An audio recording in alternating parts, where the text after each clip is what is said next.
How to clean and maintain your Gtech Hylite 2. This is a quick and easy guide just to keep your Gtech running as perfectly as it should. Our first step before we look at anything is just to remove the battery. If you press the top near the front and then pull it out. I say near the front because if you press it too far back, it makes it tricky to remove. So always press it nearer the front. Now let's look at the bag. To change it, just lift this panel and then the bag pulls off of the holder that it's on. Always check that this holder is free from any blockages, otherwise you'll have no suction at all. Now the bag on these models also acts as a filter, so please never use it without a bag, otherwise the next stop for the dust is just to go through your motor and to stop it working.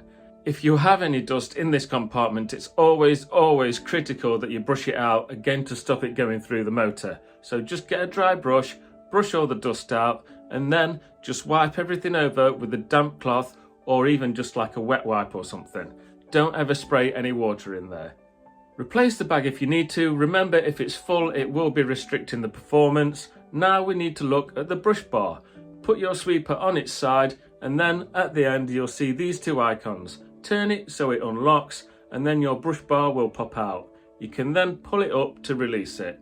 Always check for anything tangled around the cog area, and now we're going to remove any hair that might be around the brush bar. I know this one isn't bad, but I wanted to show you how I did it. I just get some sharp scissors and run it along, cutting away any hair, and then I can just simply pull it away. Also, while we've got the brush bar out, check inside this channel inside, because that's a very common place for getting buildup of dust and dirt, and then again that restricts your performance. You can clean all the inside, again like we did with the other container, just using a damp rag or a wet wipe. Likewise with the brush, if yours isn't too bad, you can just give it a wipe over and then put it back into the cleaner. But if it's really dirty, there's no harm in getting a sink full of soapy water and scrubbing it with a toothbrush, as long as you leave it for at least 12 hours before you put it back into the vacuum cleaner. Refitting the brush bar is really easy too. Just keep your sweeper on its side, push the brush bar down and make sure it's sat on the cog, and then the lock mechanism, just push that down and turn it so it goes to the locked icon.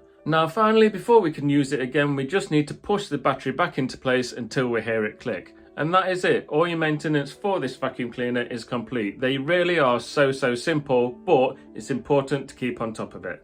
Thank you for watching, and YouTube has chosen this next video for you. Also, a quick mention, my wonderful wife has just released her first ever murder mystery novel, and we would be delighted if you would go to her website, jadegrafton.com, to receive your free sample.